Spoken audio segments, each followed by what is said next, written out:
Vou solicitar aos senhores vereadores, vereadora, presentes, que se posicionem, para que a gente possa receber aqui os membros do Conselho Municipal dos Direitos da Criança e do Adolescente, a sua presidenta, Roseli Custódio. Queria convidá-la para fazer parte da mesa conosco.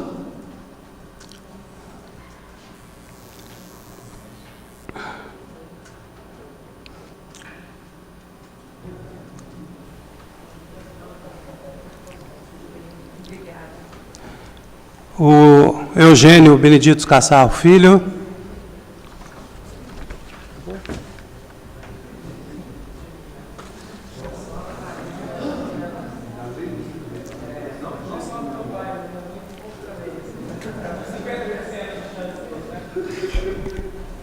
E a Marcela Piva Acerbi.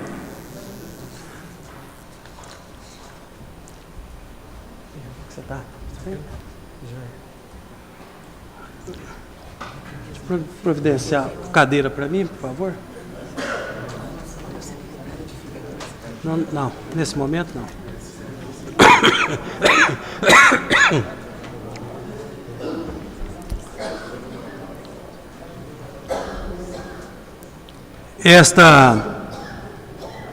Este convite aos membros do Conselho Municipal dos Direitos da Criança e do Adolescente para fazer uma exposição sobre os trabalhos desenvolvidos pelo Conselho, é resultado de um requerimento 409/2013, de iniciativa do vereador Flávio Faria e aprovado pelo plenário. Quem vai usar a palavra é o Eugênio, né? Sim, a palavra, o Eugênio Benedito Cassal Filho. Pessoal, primeiro eu queria agradecer o convite do vereador Flávio aqui, pelo Conselho da Criança, né? Parabenizar os senhores também pelas ações do Legislativo, a figura dos vereadores, das vereadoras também, que estão presentes, né? Do presidente da Casa também, para a gente poder começar a dar umas explanações sobre o Conselho da Criança, né? Desculpe, às vezes, a falta de jeito, um pouco de pressa, algumas palavras que eu venho a falar, às vezes que talvez eu erre, mas na medida do possível a gente vai tentar garantir que todo mundo entenda um pouco do nosso funcionamento, né? Quando a gente fala de Conselho da Criança, a gente vai falar de legislação da criança, e quando eu falo de uma criança que ela está vinculada a um estatuto, como todo público-alvo de estatuto, são pessoas que estão com uma certa necessidade priorizada de se relacionar com as políticas de garantia de direito. É por isso que eu tenho Estatuto da Criança, é por isso que eu tenho Estatuto do Idoso, né? E hoje se discute o Estatuto da pessoa com deficiência e também da juventude, né? Então, para a gente passar o primeiro slide aí, olha, tem uma fotinha aí interessante. Passa uma ideia de proteção, né? Olha como é que essa criança está protegida aí. Aí, pronto, meu filho, agora você já pode ir para a escola. Está bem paramentado, né? E também tem esse aqui. Aí, professora, tu me deu 0? Não, eu só esqueci o número na frente, 1, né? Ficou com a notinha 100% agora. O que acaba acontecendo? Para nós que somos agentes do sistema de garantia de direitos, tanto uma criança quanto a outra pode estar tendo seus direitos violados. A primeira, que por mais que pode estar parecendo super protegida, se ela não aprende a se relacionar com o mundo, ela em algum momento ela vai precisar ter os seus direitos barrados, que é o que acontece às vezes com o adolescente que comete ato infracional. Então eu preciso também garantir que a criança conviva bem, e conviver bem não é proteger, não é colocar numa redoma de vidro, tampouco também deixar ela em algum estado de negligência. Certo? Então a Constituição Federal, no artigo 227, né, é o artigo que seria... Se esse artigo sair do papel, gente, eu não tenho porque estar aqui, e boa parte dos problemas que a gente tem na nossa cidade também com relação à criança e adolescente vão desaparecer, né? É dever da família, da sociedade, do Estado assegurar à criança e ao adolescente, com absoluta prioridade, o direito à vida, à saúde, à alimentação, educação, lazer, profissionalização, cultura, dignidade, respeito, liberdade e a convivência familiar e comunitária, além de colocá-los a salvo de toda forma de negligência, discriminação, exploração, violência, crueldade e opressão. Né? Tranquilos? Fácil, né? Se a gente conseguir dinamizar essa relação nossa aqui, a gente consegue estruturar uma política que garanta com plena segurança que esses adolescentes não vão ser, né, vítimas de uma série de um sistema que oprime muito.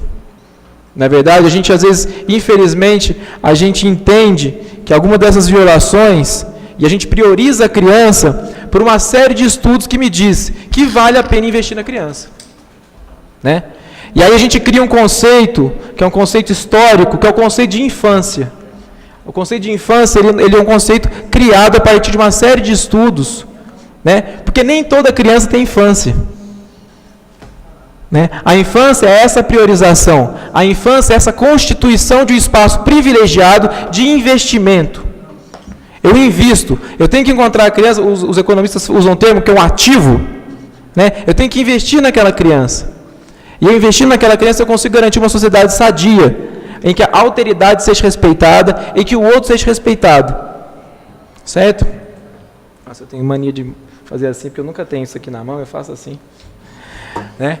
O que é o Conselho Municipal de Direitos da Criança? Eu vou falar hoje para vocês. Qual que é a base legal desse conselho? Né? O porquê e para que ele foi criado? Qual que é a estrutura do Conselho da Criança? Quem que faz parte e qual que é o papel nesse contexto? Né?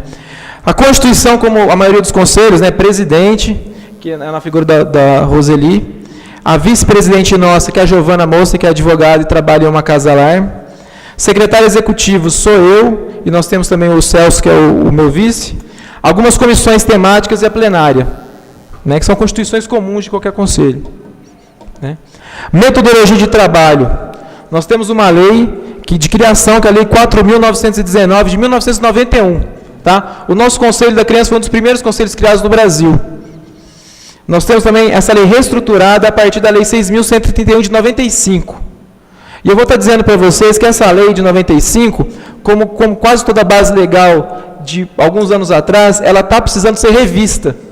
E essa é uma das atividades que esse conselho vai ter que executar. Uma adequação da sua lei de criação para que essa lei suporte as novas políticas criadas para desenvolver com prioridade a criança e adolescente. Tá certo? Nós temos também um regimento interno, né, que regulamenta o funcionamento geral desse conselho, resoluções, atas e ofícios. Né? Qual que é a natureza e finalidade do nosso conselho? Né? É um conselho que tem essa natureza deliberativa, controlador, é um conselho controlador, normativo e consultivo. Né? Por fato de ser um conselho deliberativo, ele tem todas as bases legais para que você possa discutir, certo? Pensar no conselho efetivo é um conselho que delibera. A participação por deliberação faz constituir um ambiente de poder. Eu tirar o caráter deliberativo do conselho é eu tirar essa dinâmica de poder que ele pode ter. Né? É controlador também, que ele realiza visita nas entidades a quais permanecem inscritas com programas e projetos, que nós precisamos disso também. A gente precisa saber o que acontece em Poços de Caldas na área da infância e da adolescência, para poder garantir que isso seja adequado às políticas nacionais, porque antes de um conselho só municipal, eu tenho um conselho estadual dos direitos, eu tenho um conselho nacional dos direitos, e isso também tem que ser levado em conta. Tem uma série de regimentos, e essa série de regimentos também tem que ser levados em conta. Não é? Essa casa aqui também recebeu esse ano a eleição do Conselho Tutelar, que é uma eleição que, na hora de ser executada, nós seguimos também o regimento do Conselho Nacional. Não é? E, além disso, também a natureza normativa e consultiva, que a gente emite resoluções, para a gente também poder criar espaços onde constituímos as nossas possibilidades. Né? Não é um órgão de atendimento, né? Porque às vezes muitas pessoas, principalmente no caso, algumas pessoas acessam o Conselho de Direitos como se fosse para atender assim, aqueles, né? Abrir como se fosse um conselho tutelar mesmo. Nós não atendemos dessa forma. A gente atende sim as pessoas, mas não de forma contínua. mas através de pedidos, solicitações. Tem algumas pessoas que vão fazer denúncias, né? Funciona como uma espécie de ouvidoria da situação da criança e do adolescente aqui em Poços de Caldas. Né? Ele é composto de forma paritária, né? Ou seja, 50% sociedade civil, 50% poder público, né? E nós também temos uma função considerada de interesse público e relevante, e não recebemos remuneração, né? Nós, enquanto Conselho da Criança, a gente não recebe nenhum salário ou tipo de gratificação, né? Compete ao Conselho dos Direitos formular e fazer cumprir a política municipal dos direitos da criança e do adolescente, de acordo com as necessidades e prioridades do nosso município. Não é? A gente, durante as nossas intervenções, a gente pensa muito em garantir um diagnóstico mais próximo e efetivo da situação da criança no nosso município. Tá certo? Nós temos um diagnóstico social, mas esse diagnóstico social, infelizmente, ele não consegue contemplar de forma plena as nossas necessidades. Então, a gente está também discutindo isso no Conselho, algum instrumental capaz de mensurar aonde que deve ir os investimentos da criança e do adolescente no nosso município. Certo? Realizar o registro e adequação de entidades, programas e projetos que realizam ações de defesa, proteção ou garantia de direitos de acordo com o ECA, né? Que é a nossa legislação, o Estatuto da Criança e do Adolescente. Então, nós precisamos garantir que esses programas estejam adequados. Garantir a adequação de programas é reordenar programas que não estejam bem ordenados. Tá certo? E isso é colocar eles dentro de um sistema que nós chamamos de sistema de garantia de direitos, que eu vou estar descrevendo ele mais para frente para vocês. Né? Compete também ao Conselho gerir o Fundo Municipal da Criança e do Adolescente, priorizando os gastos, estudando as estratégias para sua captação e fortalecimento, né? Participar da construção do orçamento municipal, visando garantir a formulação de políticas adequadas às demandas locais. Esse ano nós fomos convidados, assim como os outros conselhos também, a estar participando de uma reunião para contribuir para o PPA, né, que eu já ouvi durante a reunião, que vai ser trazido para vocês, para também novas deliberações. Né, olha, o regimento interno do Conselho deve especificar a forma como serão criadas as comissões temáticas. Né? Ou seja, dentro de cada conselho nós temos algumas comissões, eu vou estar descrevendo elas para vocês de uma forma um pouco mais rápida aqui. Nós temos uma comissão de análise e registro de projetos. Essa comissão, ela visa garantir que os programas e projetos a serem inscritos estejam alinhados com a política da criança. Né? O que é um programa alinhado com a política da criança? É um programa que vai entender a criança como público prioritário dentro daquele artigo 227, dentro do Estatuto da Criança e do Adolescente. Tá certo? E eu tenho que garantir que essa criança seja tratada de forma prioritária. E entender a criança de forma prioritária é garantir a ela o acesso a algumas políticas e projetos com efetividade, não só em primeiro lugar. Porque muitas vezes quando eu falo de prioridade, a gente pensa apenas no lugar. Só que eu preciso que seja efetivo. Porque quando eu falo de dinheiro público, eu tenho que ter efetividade, eu tenho que também garantir que isso tenha respostas. E que não seja uma forma exclusiva de garantia. Porque a criança também está no seio familiar. Então, priorizar a criança é priorizar a família. Né? Pensando nisso, nós temos alguns desafios hoje, né? Que a gente propôs nessa comissão de análise, a gente mapear projetos intersetoriais. Por exemplo, o projeto da lei de incentivo. Né? Teve também há pouco tempo também uma audiência sobre a lei de incentivo aqui na casa, onde também foi debatido as estratégias de captação de recursos, para quem que vai, como que vai funcionar.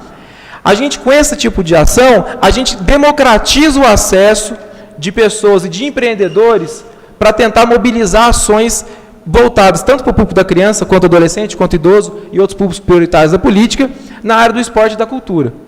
Mas eu tenho que aprender a regular isso. Eu sei que na Secretaria de Esportes tem uma pessoa que vai acompanhar, eu sei que no departamento também tem alguém que acompanhe, só que o Conselho da Criança tem que ser também convidado a pensar isso. Porque eu tenho que centrar essas ações, porque se, por exemplo, o Conselho Tutelar me solicita, fala, eu gostaria muito de saber o que tem na Zona Leste. Geralmente tem programas da Zona Leste que o Conselho dos Direitos não está sabendo. Nem o tutelar. Né? Ou seja, eu também tenho que garantir, através do Conselho, divulgação desse tipo de ação, para que essas ações também priorizem o nosso público. Né? E priorizar a criança é também um direito constitucional. Né? Como eu já li no artigo 227, prioridade absoluta. Né? Outra coisa também é a adequação das entidades para que elas consigam o AVCB para registro. Né? O AVCB, que não só para as entidades, mas também para outros lugares aqui da nossa cidade também. Acho que é uma questão que já deve ter sido também debatida amplamente aqui pela casa, e que a gente sabe que reconhecemos a importância, mas também sabemos o quão difícil é, porque eu não posso, enquanto conselheiro de direitos, garantir também que nada vai acontecer naquele local. Né? A gente também está junto, a gente já fez uma reunião com o Corpo de Bombeiros, já também executamos algumas deliberações para conseguir alguns espaços. Nós divulgamos as ações das entidades no que se refere à captação de recursos para tentar garantir essa acessibilidade que é falta, às vezes esse extintor, esse hidrante, né? Que são coisas extremamente caras, e para uma entidade socioassistencial que não visa lucro, ela tem que captar um recurso que às vezes ela não tem perna para conseguir correr atrás. Vamos lá, né? Outra comissão é a Comissão do Fundo da Infância e Adolescência, que é a comissão do FIA. Né? Para quem não sabe, o FIA é um fundo criado para poder gerir são valores, né, que nós vamos estar estabelecendo prioridades e metas para a gente poder gastar ele dentro da área da infância. Esse fundo ele é constituído através de doações e repasses de cofinanciamento. Né? Essas doações iniciais, elas são realizadas a partir de dedução fiscal. Assim como a lei de incentivo também tem aquela porcentagem de 6% pessoa física, 1% jurídica, nós também temos uma do FIA. Né? Esse ano, o Conselho da Criança foi dado uma deliberação pelo CONANDA, e a gente também desvinculou. Esse fundo era um fundo que tinha um CNPJ do Executivo, o CNPJ da Prefeitura. Agora virou um fundo público. Então ele não tem, e o Conselho, enquanto órgão gestor, ele tem que prestar contas, porque como todo fundo público, tem contas a serem prestadas. Né? Nós vamos estar discutindo agora uma forma de acompanhar, democratizar e qualificar o orçamento, né? Que é uma coisa que a gente precisa do orçamento. Esse OCA é o Orçamento Criança e Adolescente, que é um grande desafio. Né? Eu acho que vocês, enquanto também legisladores, vocês observam a participação para discutir o orçamento. Todo mundo reclama, mas ninguém vem. É muito difícil trazer, é muito difícil sensibilizar as pessoas para uma discussão tão importante. E uma discussão que no futuro sempre vira uma pedra no sapato. Porque muitos dos nossos usuários não sabem que aquele dinheiro que foi usado para a trincheira não é um dinheiro que ia ser usado numa creche. Porque foi deliberado para a trincheira. Né? Quantas vezes as pessoas não sabem que isso foi deliberado e que elas poderiam ter participado dessa deliberação? Né? A gente, enquanto ativista, enquanto mobilizadores, enquanto agentes públicos, nós temos que tentar trazer isso para uma realidade de todo mundo. Né? O tanto que é difícil a gente chamar pessoas para sair da sua vida privada para ver uma vida de discussão pública. Isso não é uma crise só da nossa sociedade, Brasil, pós de casa, é uma crise geral, né? Sai do mundinho nosso fechadinho para vir discutir, né? E outra coisa também é realizar campanhas para captar recursos e divulgar o fundo, né? Então, como captar recursos? A gente já discutiu com o pessoal da comunicação social aqui da Prefeitura de Poços. A gente está pensando em criar e idealizar um selo para as empresas que tiverem a possibilidade de captar o recurso. Então, vai ser o selo, a gente discutiu o nome, o selo vai chamar Pegada Solidária. Então, toda empresa que participar e trazer para os seus colaboradores essa noção de cidadã, de fazer uma dedução fiscal, ela vai ter essa pegada solidária para poder vincular a sua imagem. Né? É uma estratégia diferente, a gente também está discutindo talvez novas possibilidades também, porque a gente sabe que é um recurso que não é doado, é um recurso que você vai estar deduzindo do seu imposto. Você só vai estar direcionando aquele. E quando você fala, poxa, eu queria tanto participar da vida social de uma criança, queria tanto poder ajudar, tem gente que pode ajudar só fazendo um mínimo de esforço. Não é mesmo? Né? Outra comissão é a Comissão de Apoio ao Conselho Tutelar. Tá certo? Essa é uma comissão nova. Né? Ela tem como objetivo construir uma rede de diálogo com o Conselho Tutelar. Por quê? O Conselho Tutelar, essa rede de diálogo, ela tem que ser pautada nas necessidades do Conselho e nas possibilidades de intervenção que nós temos. Eu acho que debater necessidade e possibilidade também é uma coisa muito que vocês estão já acostumados, que a gente sabe que a gente necessitar e aquilo que é possível é uma construção conjunta.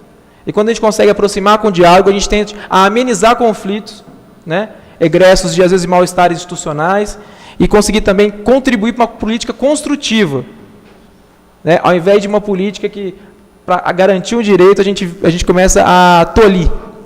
Né?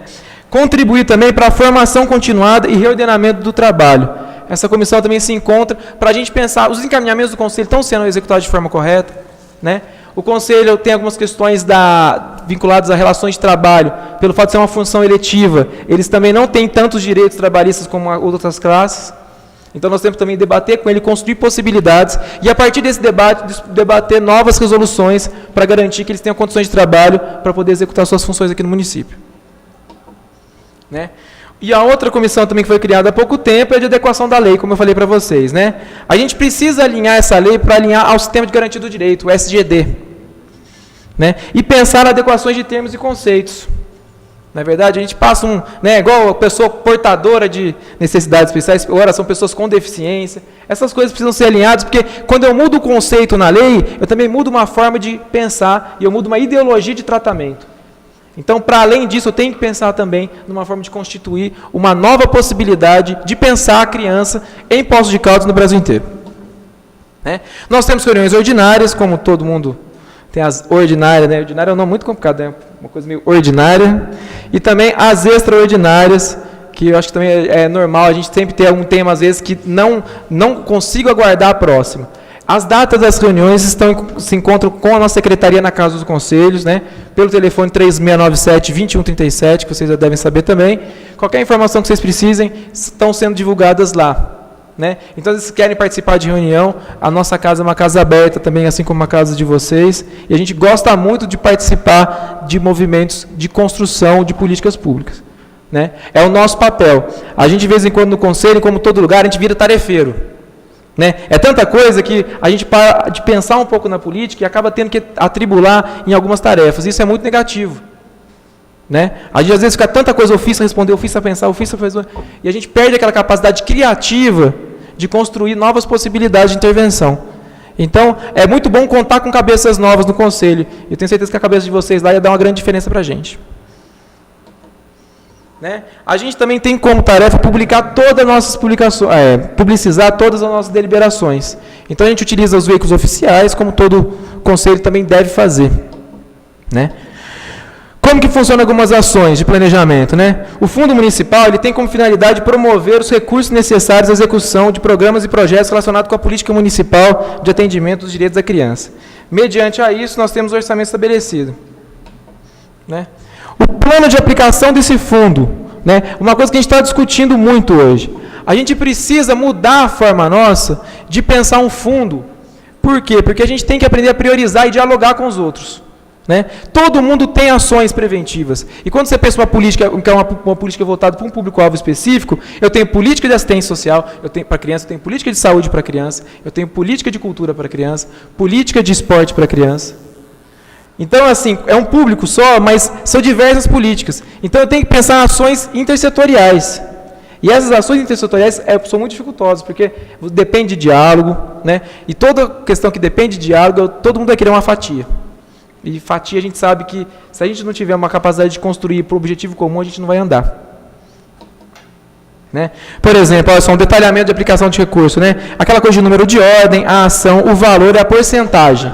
Tá? Aqui eu fiz uma conta assim, só para a gente pensar, mas no nosso fundo aqui de Poços de Caldas, a gente hoje está contando com 171 mil reais para as ações. Só que esse fundo ele é um fundo de captação corrente. Né? Ele é um fundo que eu dependo muito das captações advindas de doações. Então é um fundo que eu não posso gastar num tiro só. Porque eu não sei quanto que eu vou captar. Então a nossa estratégia hoje é criar organizações de demanda que respeitem e também criem alternativas para que pessoas doem. Tá certo? Eu preciso também de doadores, de pessoas que estão dispostas a deduzir. Né? A gente fez uma reunião com os contadores aqui de Poços, com o representante dos contadores, o senhor Otorino Neri, e ele vai estar fazendo um evento também, onde ele vai estar divulgando isso para os contadores de Poços, porque todo mundo que chegar para receber e para precisar fazer alguma dedução do imposto de renda, eles vão poder fazer isso, orientar essas pessoas para estar fazendo. Tá certo? Esse valor que eu coloquei aqui, eu coloquei um valor fictício, mas o valor correto é 171 mil. Né? Outra coisa que depende muito da gente são os registros de entidades. A gente precisa registrar essas entidades. Para registrar, eles precisam ter uma, como eu posso dizer assim, uma série de documentos para que transforme esse registro em registro legal. Né? Só que é o seguinte, por exemplo, na lei de incentivo, se uma pessoa pega e cria um projeto, aquele projeto não passa pelo conselho. Então, nós solicitamos para que os Departamentos de Cultura e a Secretaria de Esporte repassem para nós todos os empreendedores habilitados para captarem recursos, para que eles façam registro junto ao Conselho. E que a gente consiga também ter eles inscritos, para que a gente também regule, mesmo de forma um pouco menos controladora do que se fosse direto pelo Conselho da Criança, as ações deles, para que garantir que nenhum direito seja violado durante as atividades. Né? Trouxe um modelinho de requerimento de inscrição, mas está um pouco pequeno, é só para, né, aqueles modelos de conselho, como que isso deve chegar para o conselho, certo? Vamos dizer, a articulação com o membro da rede local é muito importante para que a gente consiga desenvolver ações efetivas, porque eu estou falando de um sistema de garantia de direitos. Né? Eu fiz uma maquininha aí. Né? Vocês conhecem essa máquina? É a máquina do sistema de garantia de direitos. Né? Como todo sistema, ele demanda muito uma rede de engrenagens. Né? E uma rede de engrenagens, se uma engrenagem dessa não anda, não tem o que o meu esforço seja capaz de fazer para que eu consiga mobilizar e eu consiga garantir o direito de forma plena. Né? Então você vê que tem uma pecinha aí, olha. Tem o Conselho da Assistência Social, conselhos setoriais, o Conselho de Direitos Bem no Centro, o Conselho Tutelar. Eu dependo muito da Defensoria Pública, no sentido de garantir que direito também de alguns adolescentes que cometem atos infracionais sejam garantidos. Né? Eu tenho uma política de programas socioeducativos, né? Reforçando o convite aqui do dia 2 de outubro, né? para os Sonhos, o festival que vai ter na URCA. É um festival de todos os programas socioeducativos, que vão ter como tema principal agora o Brasil, né? Eles vão fazer uma linha histórica, ou seja, um programa de valorização desses espaços, onde esses espaços vão poder promover os adolescentes e crianças envolvidos para poder desenvolver uma nova perspectiva dentro da arte, certo? Eu tenho a Secretaria de Educação, de Saúde, que eu preciso de mais deles, né? No que se refere a programas preventivos, certo? No que se refere também a possibilidades de internação e de outras questões que a gente sabe que, infelizmente, o nosso município não consegue executar, porque são financiamentos que não dependem só da gente. Né? Nós temos o juizado, o CAPS. Vocês forem observar ali, olha, o que vai alimentar essa máquina, a integração, o profissionalismo, né? O compromisso com a causa da criança, eu preciso muito disso. Né? Para além disso, também eu preciso de recursos públicos e participação no orçamento, um orçamento que prioriza a criança. Tá certo? Eu entendo a garantia de direitos dessa forma. Tá bom? A gente pode debater, porque isso aqui é só uma representação gráfica de um sintoma que a gente às vezes não consegue atuar. Eu preciso que todas as engrenagens rodem, porque se eu não tiver, se eu tiver uma família, e por exemplo, aquela família não tiver que a mãe consiga garantir o sustento daquela família, eu preciso que aquele sustento seja garantido pela assistência social, ou pela saúde, ou pela educação. Né? É um provimento que eu preciso da garantia dele para que a criança consiga se desenvolver de forma clara. Né? O resultado disso é a proteção integral, que é o que a gente já falou aqui. Tá bom? Eu tentei falar de forma um pouco mais rápida, eu sei que foi um pouco rápido até demais, às vezes eu falo um pouco mais, mas é mais ou menos no sentido de a gente pensar o quê? O conselho tem que pensar nessa forma de construir essa máquina. Eu sei que tem engrenagem dessa máquina que hoje não anda, então é papel nosso também cobrar que essas entidades consigam realizar um bom trabalho. Né? E se a gente tiver com que todas essas engrenagens funcionando, eu consigo garantir que provavelmente não teremos tantos problemas com adolescentes que cometem ato infracional. Né? Esses adolescentes, às vezes, que a gente fala na rua, adolescentes que estão, às vezes, pedindo, ou então atribuindo um espaço que não é espaço de desenvolvimento sadio, atribuindo como espaço próprio de vida. Né? A marginalização faz parte de um sintoma social de famílias que não conseguem integrar no seu ciclo de vida, um rompimento com a pobreza e com a miséria. Né? Eu preciso desse tipo de sintoma, para poder verificar que eu não consigo realizar de forma total essa máquina aqui. Né? E uma frase para a gente pensar aqui de um educador que a gente gosta bastante, Jurandir Freire Costa, né? Enquanto permanecemos hipnotizados pela miragem do insolúvel, deixamos de resolver aquilo cuja solução depende apenas, né, da nossa vontade e iniciativa. Certo? A gente tem que pensar dessa forma, porque essa rede, esse sistema, ele vira tipo um bode expiatório. Quando eu não consigo fazer, eu falo assim, ó, a rede não está atuando. Não é a rede só. Eu tenho que também olhar um pouco para o meu umbigo, que cada engrenagem, se ela funcionar, ela consegue. Tá bom, pessoal? É só isso, só. Agradeço a fala. Tudo bem, Eugênio.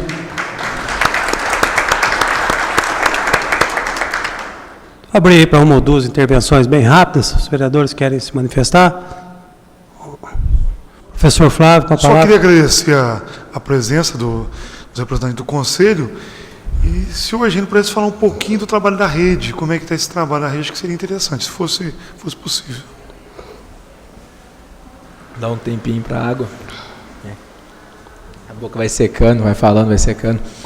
Então, hoje a rede de Poços de Caldas, ela conta com uma série de entidades em cada nível de complexidade.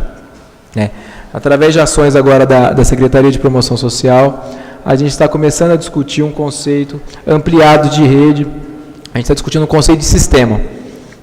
Dentro do sistema, nós estamos começando a discutir formatos de intervenção que sejam mais efetivos.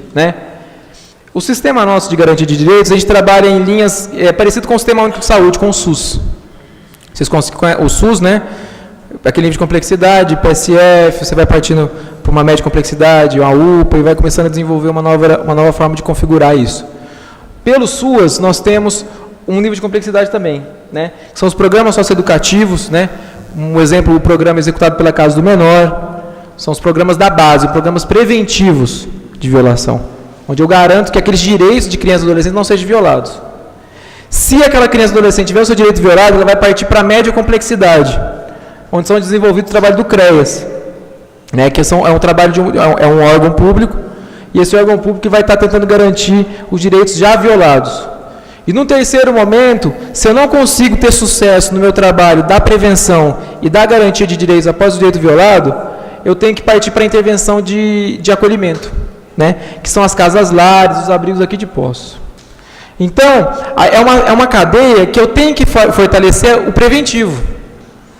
Uma criança aqui de Poços que está numa instituição de acolhimento, ele custa muito para o município. A gente, assim, custa quase que uma base de R$3.000 para que essa criança permaneça. E é assim, uma criança, lugar de criança não é uma instituição. Eu trabalhei num abrigo uma época, eu falava para o pai assim, porque você chega, o pai tem aquela casa mais humilde, ele chega numa instituição de acolhimento, a casa é uma casa muito bonita, o filho está com tênis bacana, o filho está com uma camisa legal, o pai que tem o seu filho retirado, da sua casa para ficar numa casa dessa, intimida o pai e pode ter um efeito reverso. O pai pode falar, nossa, mas meu filho está sendo tão bem tratado aqui. E eu tinha que falar para ele, eu falei, olha, eu posso levar seu filho para a Disney, eu posso levar seu filho para assistir o jogo do Corinthians lá no Pacaembu, mas é bem diferente, ele vai preferir ir com você, ouvir o radinho aqui do jogo da Caldense aqui no Ronaldão, ouvindo dentro da sua casa, mas com você do lado, do que ir comigo numa instituição, num lugar desse. Essa é a forma de enxergar. Eu tenho que garantir que todos aqueles direitos sejam, de forma efetiva, dentro da sua formulação de vida. Um daqueles direitos é o direito à convivência familiar e comunitária. E se a rede não funciona, eu tenho que privar um direito. Porque quando eu acolho uma criança, eu estou também violando o direito da criança, que é o direito à convivência familiar. É muito claro isso, a gente faz as intervenções, é muito claro o vínculo afetivo. E onde existe afeto, existe possibilidade de intervenção. Então, a gente hoje está passando também por uma nova reformulação dos programas de fortalecimento de vínculo de 0 a 6, onde nós vamos estar investindo um pouco mais de atenção agora, no preventivo mesmo, para garantir que nesse sistema a gente também consiga fazer com que as crianças e adolescentes fiquem na prevenção da violação e nunca atuem com seus direitos já violados. Então, essa política do fortalecimento de vínculo, ela é dentro do território. Então, são ações onde vão estar sendo potencializadas as relações primárias. Quais são as relações primárias? Após o nascimento, de 0 a 6 anos.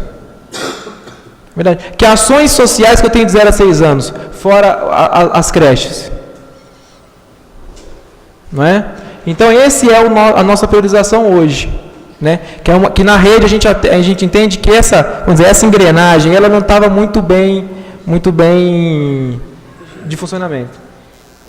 Eu acho que é importante a gente pensar na totalidade quando a gente fala da criança, que vocês mesmos já estavam aqui discutindo, que é na saúde, na educação e no social. Agora, o que eu gostaria de complementar quando o professor fala a respeito do trabalho em rede, é que cada vez que você vai acionar um trabalho na saúde, você tem que pensar que a gente tem os entraves.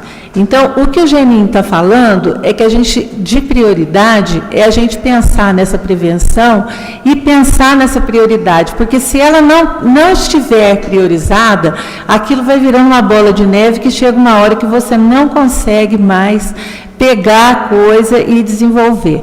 Então, quando você pensa em educação de 0 a 6, que é a formação da personalidade, se a gente não tiver as crianças em escolaridade, se a gente não tiver realmente trabalhando com elas, lá na frente a gente vai estar colhendo um fruto já meio que bichado, né? Vamos dizer assim, num palavreado que todo mundo possa estar entendendo. Então, esta prioridade, quando ela se faz numa Constituição, quando a gente está aqui falando de ECA, é exatamente na prevenção. E quando a gente está falando no entrave da rede, a gente tem que pensar em prioridade. Então, muitas vezes ela fica emperrada, porque a gente não consegue estar priorizando isso. Mas a integralidade é em todas as áreas. Mais alguém? Vereador Tiago Cavelanho, com a palavra. Senhor presidente, gostaria de, em primeiro lugar, parabenizar aí a apresentação do Eugênio e o trabalho exposto. Parabéns, foi de forma bastante clara e proveitosa. Eugênio, eu gostaria primeiro de deixar uma sugestão. Você expôs aí da necessidade da correção, da adaptação, da modernização da lei que cria esse conselho. Então, que vocês nos ajudassem, porque nós, apesar de sermos aqui os representantes do povo, não estamos atentos a todos os problemas, as reais necessidades, o dia a dia que vocês passam ali, aonde precisa ser corrigido, aonde precisa ser adequado. Então, que vocês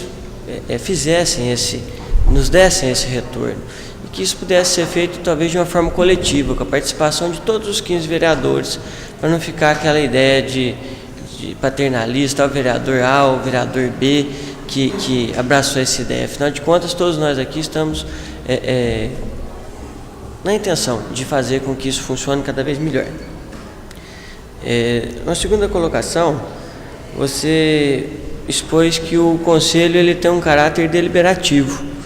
Essa é uma discussão que vem surgindo dentro dessa casa, do papel dos conselhos com relação a esta função, deliberar sobre aquele determinado assunto específico, técnico, que compete a cada conselho.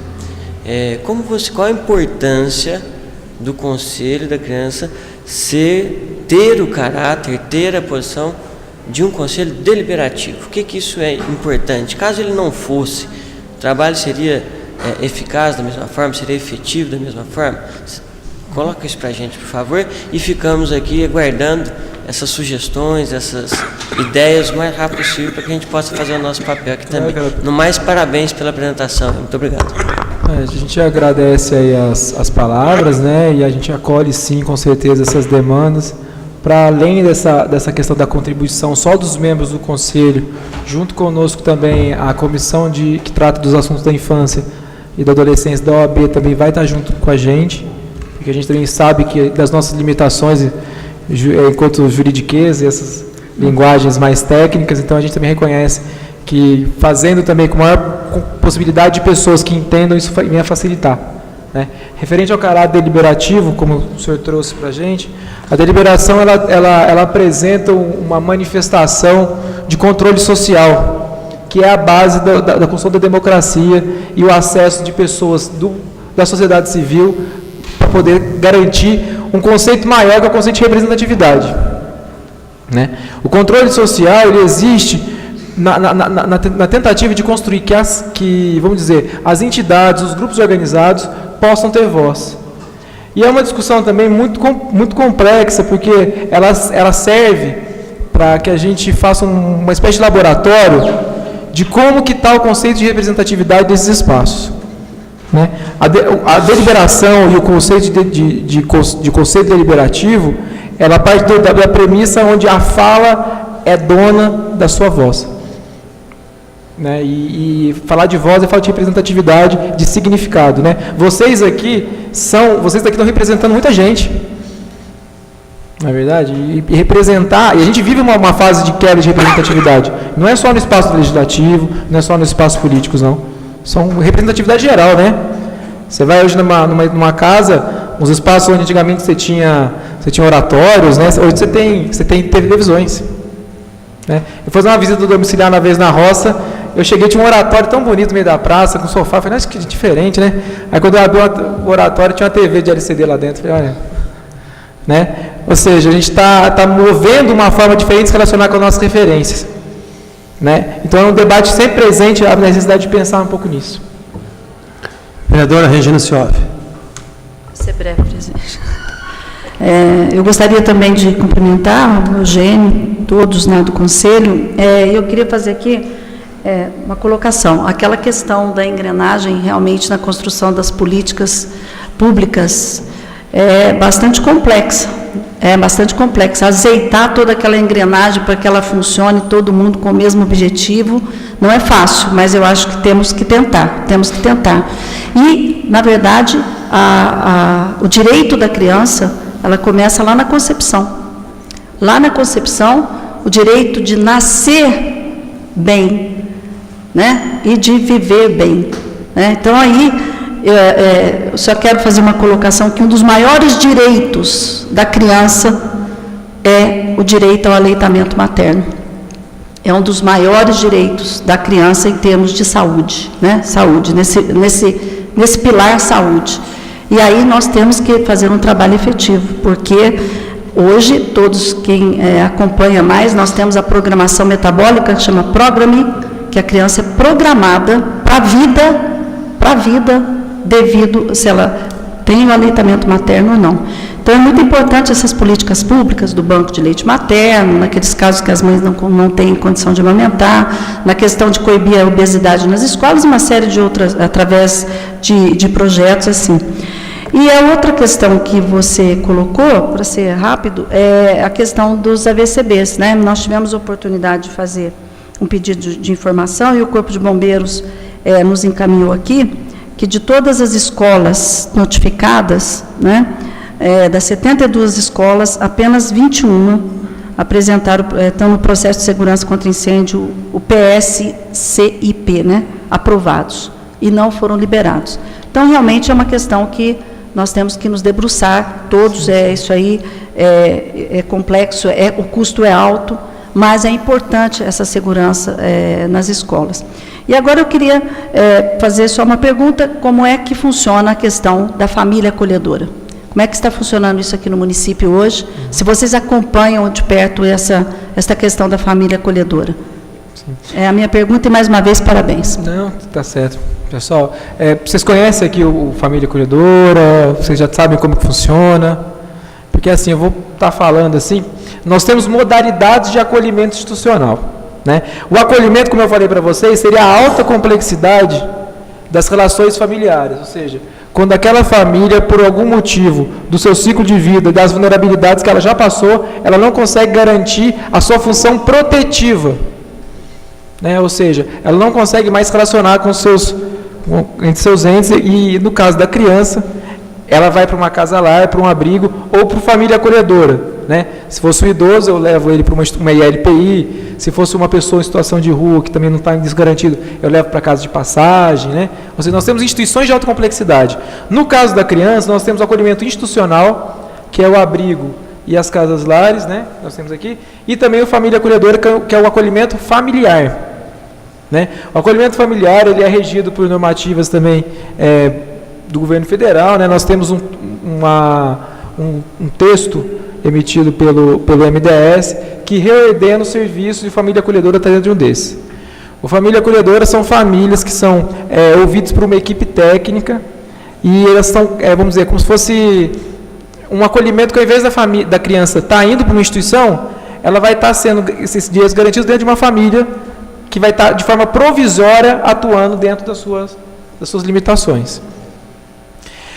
Muitas famílias, quando a gente fala de ser família acolhedora, a tendência é que também pessoas com perfil e sem perfil estejam atuando, né? Tem muitas, às vezes, famílias que querem ser família acolhedora para começar um vínculo legal com aquela criança e talvez que esse vínculo se estenda até uma possível adoção. Isso não é permitido na legislação.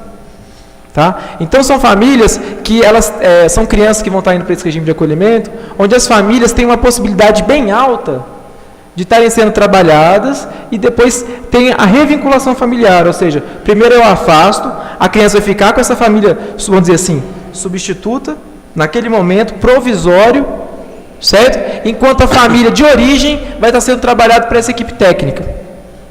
Né? Após essa família de origem estar sendo acompanhada por essa equipe técnica, a criança retorna. Né? Ou não. Ah, sim.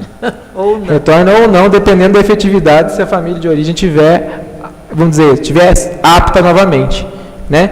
A gente sempre prioriza, claro, que o acolhimento ele seja provisório, e isso também é uma normativa.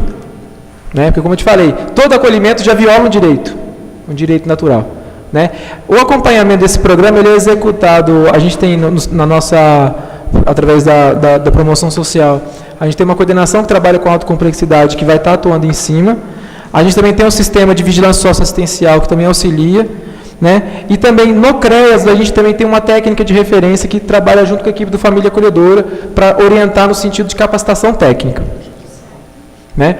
O judiciário também acompanha no sentido de algumas famílias, se tiver algum problema vinculado às ações, se tiver alguma dúvida, alguma forma de intervir. E o próprio conselho, né, Regina, que a partir do momento que tem registro, essa entidade é acompanhada, sim. Ok, gente. Agradecer, então, a presença do Eugênio. Muito obrigado, parabéns pela exposição. A Marcela, muito obrigado, Roseli. E esta casa está, nossa casa está à disposição de vocês. Seria muito conveniente que vocês pudessem acatar aí o encaminhamento, a sugestão do vereador Tiago, para que essas questões referentes à modernização da legislação que vocês se referiram pudessem ser discutidas aqui, nessa casa. Certo. A gente agradece também enquanto órgão também, que assim como vocês, a gente também trabalha pela garantia de direito de muita gente, né?